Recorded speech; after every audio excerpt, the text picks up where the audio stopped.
did a director concept for And the Universe Didn't Blink. And just to give you the scope of the project we're working on, the target audience for it I'm looking for is for 5th grade and up.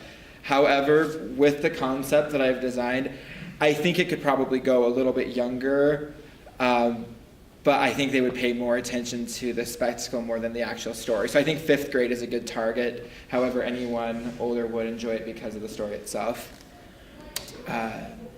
For the venue, I set it up for a traveling show that would work in any type of gym or cafeteria. It's a cast of 2 females and 1 male. To crew the show, you're going to need a stage manager, ASM, and someone to work the projections. And just a basic load-and-go show, pack into a van, get on the road and go. So the concept I came up with is a whole new world. The story takes place in 2 different worlds. It takes place in the New York City apartment, but then it also takes place in the past out on in the ice fields, or in the Arctic Ocean that's been iced over and they're trying to break through. So I want to be able to mesh those 2.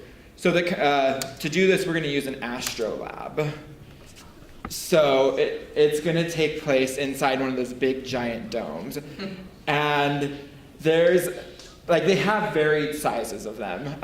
To make it work for the presentation, I used a smaller one, but they do have ones that would fill an entire gym.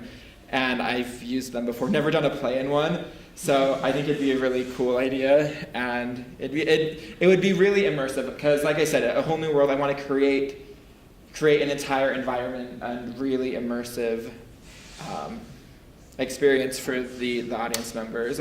So for the set, in the aunt's apartment, it's going to be very minimalistic and representational. The set would be used with chairs or blocks.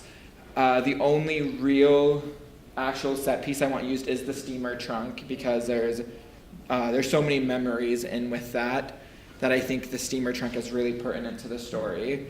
And then there's times where the aunt will be going into the kitchen or they go to the bedrooms, and for that you can use the exits of the dome to act as the hallways and play to the space. For the Arctic ice, it'll just be projections on the walls and ceilings.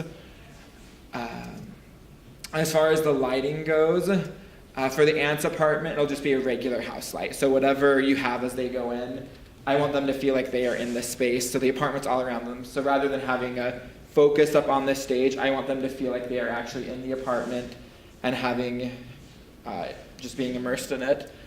As for the Arctic ice, I want it to go really dark and with the really bright projections and the audience or the actors actually being lit with the ambient light off the projections. And then one of the cool things with the astrolabs is they have the star projections. So I want the stars to be on the ceiling for a lot of the show. And then there's moments throughout the play where Miranda, the main girl, is kind of merging the 2 worlds. You're not exactly sure which world you're in. She's supposed to be in the apartment, but she's still talking to Otto. So I think those would be really awesome times to keep the stars up above, even though you're supposed to be in the apartment. I think it's a great way to tie the 2 worlds together. For projections, I like on the picture on the left with all the gradients and the stars. I mean, obviously we're in the ocean, you're not going to have trees there, but that's the only picture I could find that has the gradient I want. So you can have the white off of the ice down at the bottom, and depending on how experienced your projectionist is and how many projectors you have to use in there, you could even do moving water towards the bottom of the dome and then have it gradient up. And then the stars at night. I really like that picture. I think you can pull a lot from it. And then the picture of the ice on the right. I like the color schemes on that one as well. For the sounds, just very immersive. So when they're in the apartment, have some city sounds going on. Have car horns, maybe some sirens off and on. But then when they're out on the ice, have sounds from the crashing waves around them. And you could maybe even do a few birds here or there. But I really want to just create a whole new world for these people to be in that are having this experience. And yeah, that's the end that I have on it. So.